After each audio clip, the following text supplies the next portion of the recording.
Shalom. Jadi puji Tuhan karena saat ini Tuhan masih boleh memberikan kesempatan bagi saya, dan sampai saat ini saya dalam keadaan sehat dan kuat. Semuanya itu saya amini hanya terjadi oleh anugerah Tuhan. Dan saat ini saya akan memberikan kesaksian, sekaligus saya akan menceritakan kronologi kejadian kecelakaan yang saya alami pada hari Jumat tanggal 11 Juni 2020 di ruas jalan antara Desa Wuruk dan Pinamorongan. Tentunya seperti yang sudah banyak orang lihat lewat media sosial ataupun berita-berita online yang sudah banyak disebarluaskan, di mana kejadian tersebut saya adalah pengendara mobil Ayla Merah. Nama saya Winci Mandagi. Saya bekerja sebagai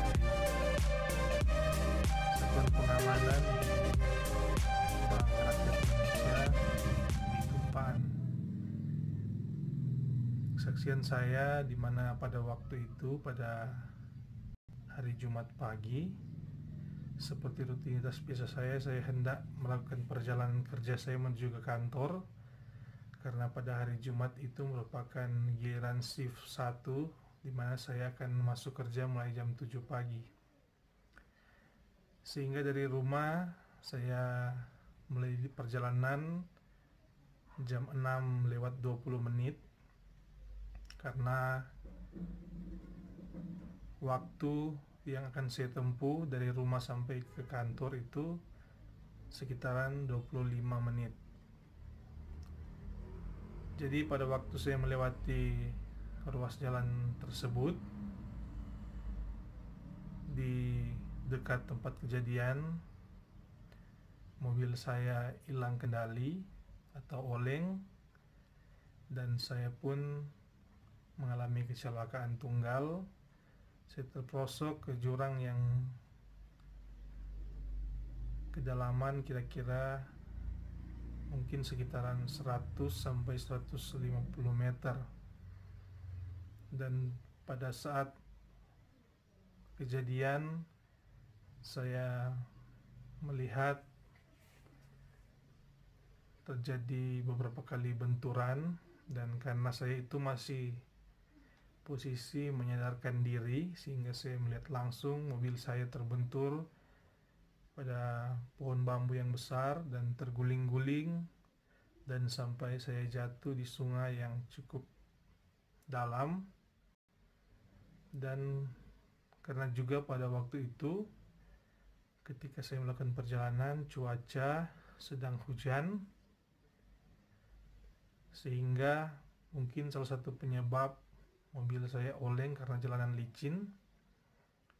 Dan sesampainya saya di sungai itu, keadaan sungai airnya sangat deras dan dalam.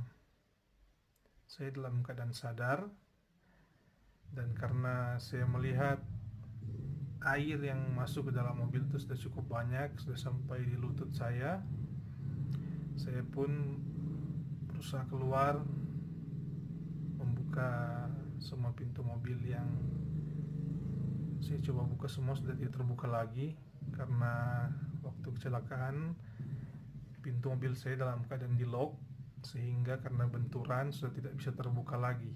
Oleh sebab itu saya berusaha untuk menyelamatkan diri. Saya memecahkan kaca di pintu samping pintu pengendara. Pada saat saya pecahkan kaca, saya keluar, dan memang mujizat Tuhan karena posisi waktu itu saya lihat juga jendela pintu samping pengendara itu sangat kecil, sehingga yang sebenarnya saya akan kesulitan untuk keluar, tapi mujizat Tuhan saya bisa keluar lewat pintu jendela di samping pengendara yang di samping tempat duduk yang saya pecahkan itu. Saat keluar, saya melihat ke atas, ternyata saya juga tidak menyangka kalau saya jatuh ke sungai dengan kedalaman yang sangat dalam, ketinggian tebing juga itu sangat tinggi. Bagi saya itu sebuah mujizat karena saya jatuh dalam keadaan tubuh yang memang waktu itu sepenuhnya saya itu baik-baik saja. Hanya ada beberapa goresan di tangan dan di wajah saya. Itu terjadi karena saya berusaha keluar dari kaca pengendara. Setelah saya keluar dari mobil saya, ada juga beberapa bagian tanah yang di atas yang jatuh, mungkin diakibatkan karena benturan mobil saya waktu saya meluncur dari jalan itu, yang jatuh menyusul setelah mobil saya jatuh. Dan ketika tumpukan tanah itu yang juga cukup besar jatuh di samping mobil saya melihat ternyata itu adalah beberapa bagian mobil saya yang pecah, yang jatuh juga ke bawah, sehingga saya juga sempat membereskan mobil saya, barang-barang semua yang terlempar dari mobil saya masukkan kembali, seperti ban reserve, barang-barang saya atur dalam mobil saya, perlengkapan kerja saya masukkan semua ke dalam mobil saya. Setelah saya keluar, saya juga melihat di samping mobil saya ada mobil yang lain yang dalam keadaan terbalik. Jadi posisi waktu itu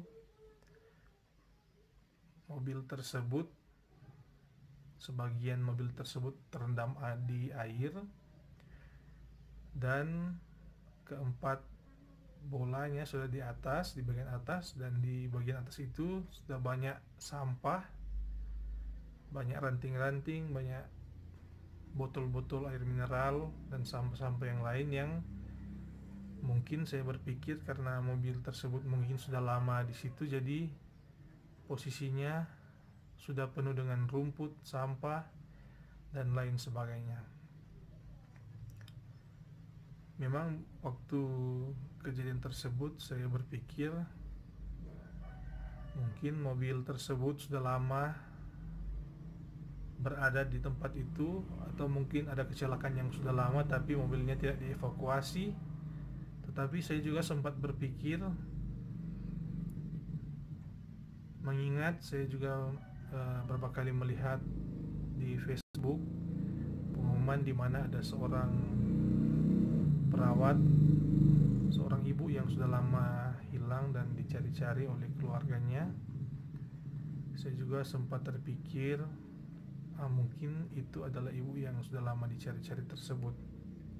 Jadi karena waktu itu saya dalam posisi yang masih lumayan kuat, saya berusaha untuk memperjelas keadaan. Saya mendekati mobil tersebut karena juga saya melihat di seberang sungai ada ikat pinggang warna putih, dan kebetulan karena waktu itu saya juga memang berpikir, saya tidak juga mengingat dengan jelas apakah ibu tersebut adalah seorang perawat, tapi sempat saya berpikir ibu yang hilang itu adalah seorang RLAJ, sehingga ketika saya melihat ada ban putih, saya juga sempat berpikir mungkin kalau seandainya ini memang mobil dari ibu tersebut, mungkin dia sempat menyelamatkan diri keluar dari mobil, atau bagaimana. Pikiran saya waktu itu memang sudah berandai-andai apakah dia masih dalam mobil ataukah dia sudah sempat keluar mobil. Karena saya lihat ada ikat pinggang warna putih. Tapi ketika saya berusaha meraih ikat pinggang tersebut, saya baru menyadari itu adalah ikat pinggang kerja saya yang terlempar dari mobil saya. Tapi kebetulan terlempar dekat mobil Nissan tersebut. Berarti saya terpikir mungkin di dalam mobil itu masih ada orangnya. Saya berusaha mendekat, tapi karena kedalaman air yang cukup dalam, yang sudah sampai di leher saya sudah sangat sulit untuk berusaha mendekati. Saya sulit untuk menarik semua pintu mobil tersebut karena memang keadaan air sudah dalam karena waktu itu sementara hujan. Jadi saya berenang kembali ke mobil saya dan saya langsung berpikir satu-satunya jalan saya harus menyelamatkan diri dan menginformasikan kejadian ini kepada masyarakat atau orang-orang yang juga dapat memberikan informasi kepada pihak-pihak yang terkait. Oleh sebab itu, waktu saya masih di bawah, saya berusaha mencari jalan. Saya berdoa kepada Tuhan untuk memberikan petunjuk di mana jalan yang harus saya lewati. Saya melakukan 3 kali percobaan untuk memanjat tebing. Yang pertama saya panjat tebing yang berada di lokasi tersebut. Tapi memang sangat sulit karena tebing itu sangat curam, licin, dan ya bentuk tebing itu berbentuk oval sehingga memang sangat sulit. Ketika saya sudah sampai di tengah tebing itu, saya sudah tidak ada jalan lagi dan saya turun kembali. Percobaan kedua juga saya naik kira-kira 10 meter dari lokasi tersebut. Saya berjalan dan saya naik di tebing yang berdekatan juga di situ.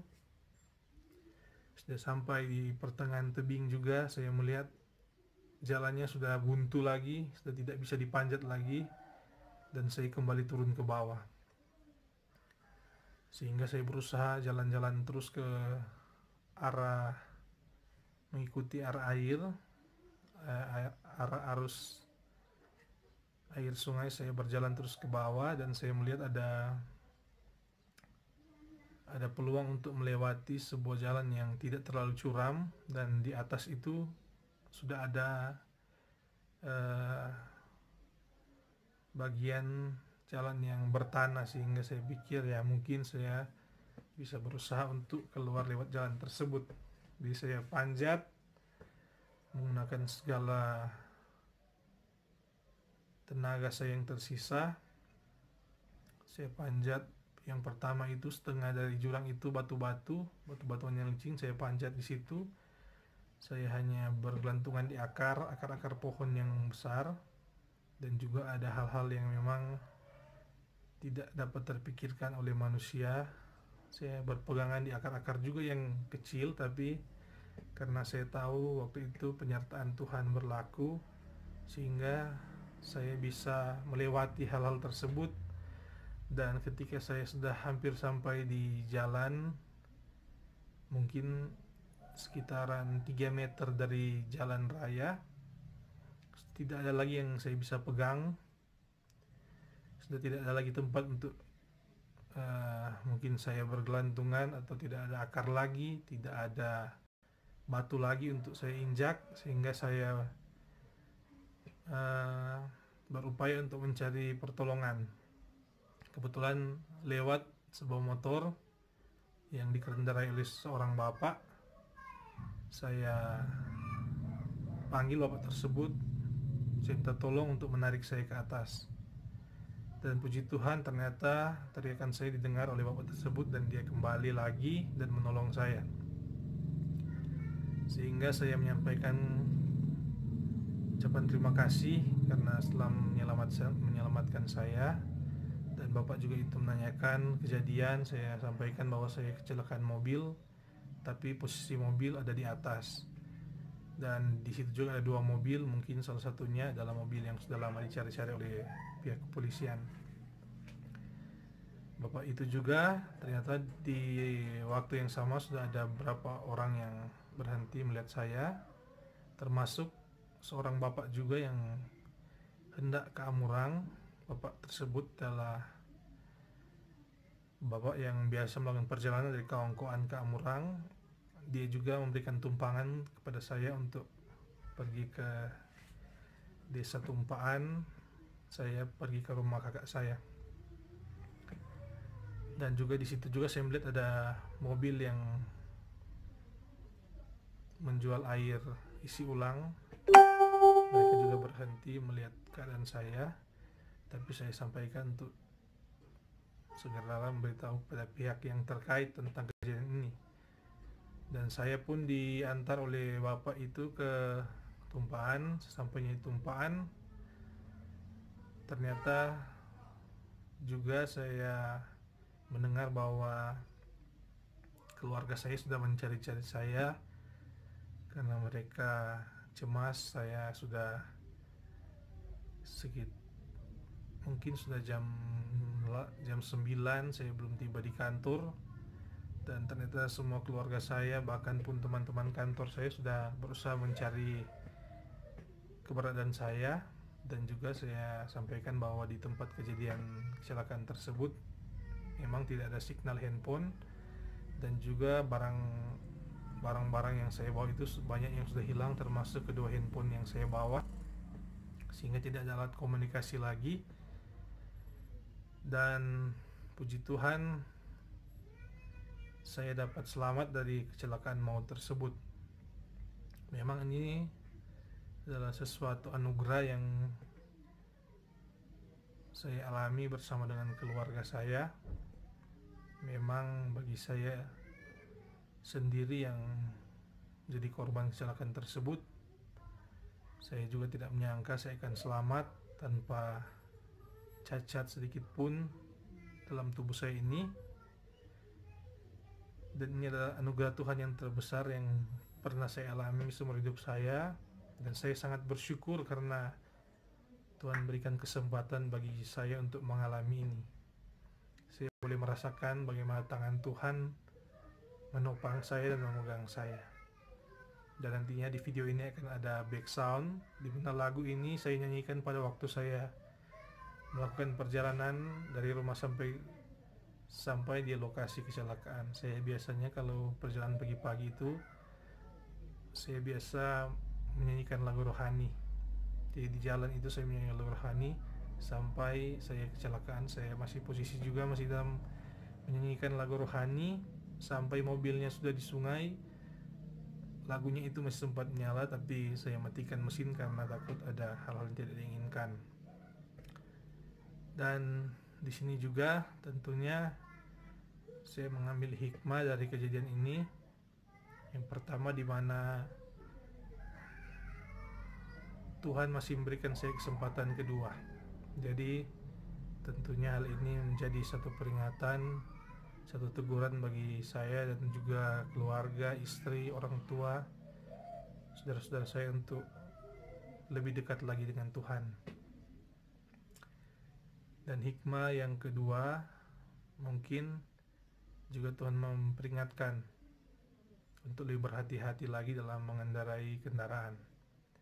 Karena memang pada waktu itu posisi jalan licin, dan juga mungkin saya juga sudah tidak mengetahui lebih jelas lagi, tapi memang saya berkendara di kecepatan yang normal. Karena memang seharian saya melewati jalan tersebut, jadi saya juga sudah cukup tahu kondisi jalan tersebut. Yang ketiga, mungkin hikmah di mana lewat kejadian yang saya alami, ada satu hal yang Tuhan tunjukkan, di mana seorang apoteker yang sudah lama hilang itu, sudah banyak spekulasi yang orang sampaikan atas kehilangannya, sudah bisa ditemukan. Itu juga merupakan ungkapan syukur saya karena ada hikmah di balik kecelakaan yang saya alami. Dan juga tentunya saya pribadi dan keluarga saya menyampaikan turut berduka cita yang sedalam-dalamnya bagi pengendara mobil Nissan tersebut yang ditemukan dalam keadaan meninggal dunia.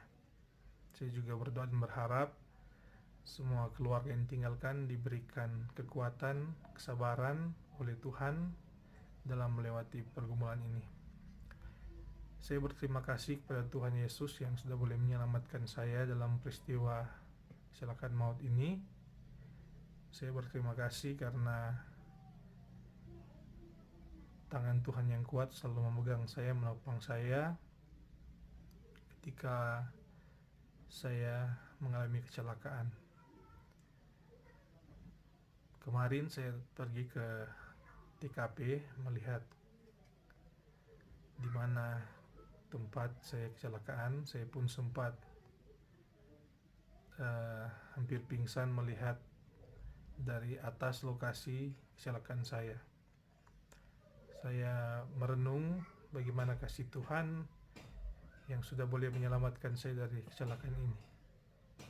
Jurang yang sangat dalam tersebut, ketika orang-orang melihat kejadian ini, orang-orang berprediksi mungkin pengendara mobil yang ada di bawah itu pasti sudah meninggal, ataupun kalau tidak meninggal pasti ada luka-luka yang sangat parah.